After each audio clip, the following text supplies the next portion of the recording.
America is a magnet for the world's best and brightest. They want to come here, not to China. Over half of the 25 most valuable high-tech companies in America were founded by immigrants or by their children. It is very much in our national interest to keep attracting the world's best minds to America.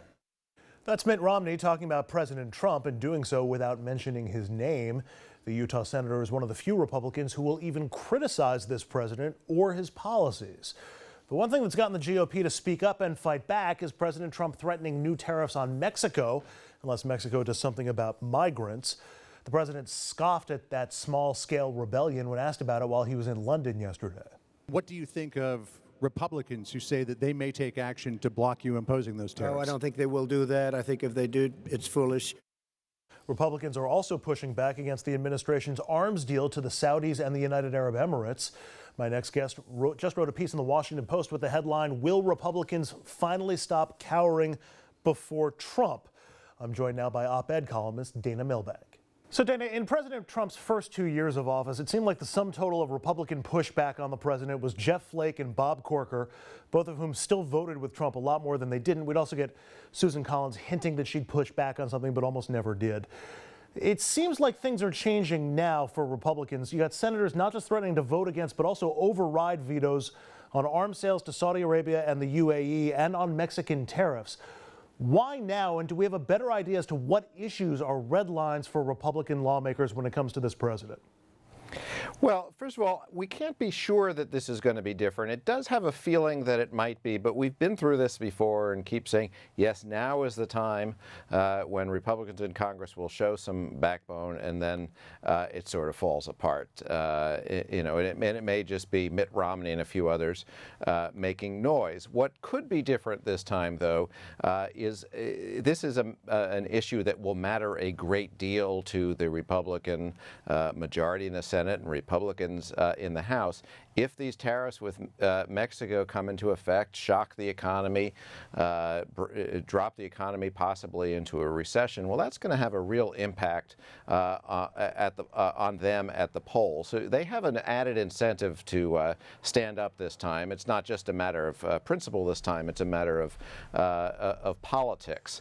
But on the other hand, the president has very little incentive to back down here because he doesn't want to let down his base. That is very excited about the idea of taking it to Mexico. So I would not put on any money on the Republicans behaving differently this time. We do at least see a little bit more noise. You talked about the potential economic and political impact of the tariffs. Has anything changed politically to give Republicans more space to put up a front against the president? The president's approval ratings are about the same and even higher than they had been among Republicans. Yes, I don't think anything has changed. I think it is fear of a recession. I think that's the only thing that's giving them additional courage. But it's not really courage, of course. They're just more afraid of something else. But the president, I believe this 94% statistic that he cites of support among Republicans is made up. But regardless, the statistic, whatever it is very high. And his base is very fired up about protectionism, particularly as it relates to Mexico.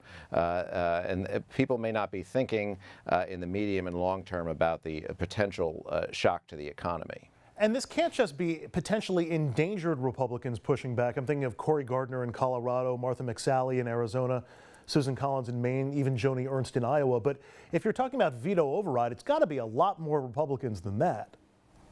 Well, absolutely. I mean, I think what you're seeing is, even Republican senators who are not in cycle, who are not up in 2020, realize that this could potentially be their majority at stake, that they will be held to account if terrible things happen to the economy. So that would explain that there. On the other hand, you see Kevin McCarthy, the Republican leader in the House, saying that they're with Trump. I think part of that is to try to maintain some leverage for Trump as they go into negotiations with Mexico, which are happening at this moment.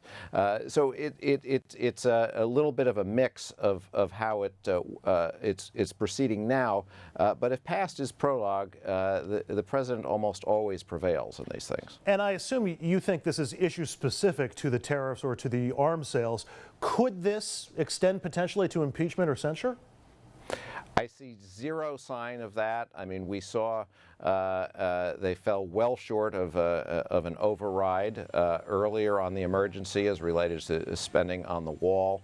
I think this is a unique circumstance because it affects the economy. The economy will affect voters in 17 months from now, and that's why Republicans are reacting this fiercely, if we can call it fiercely. And yet you got Justin Amash in the House, became the first Republican to push for impeachment. He met with his constituents and seemed to come off pretty well. Is this a one-off? Is he something special about him or his district, or are there potential lessons for other Republican lawmakers? Unfortunately, I mean, for those who would like to see an end to this tribalism, that probably is a bit of a one-off. Yes, he's gotten some support in his district. A lot of that, in fairness, is coming from Democrats. And he is a bit of a unique case because he's always been sort of this principled libertarian who's been a bit quirky, who's taken it to Trump before. I'm just not seeing any sign of this wall in support of Trump crumbling at all. It doesn't seem that anything can bring that further. We keep expecting, well, surely this time things will change, but at no point has it, and it's very hard to see what that would be. In your column, you focus in on Mitt Romney, who would certainly bring gravitas and respect to a fight if he decided to confront Trump. Seems to be taking more of a Susan Collins approach in all of this, but he faces zero political pressure in Utah. I'm curious what your take is on his approach or lack thereof.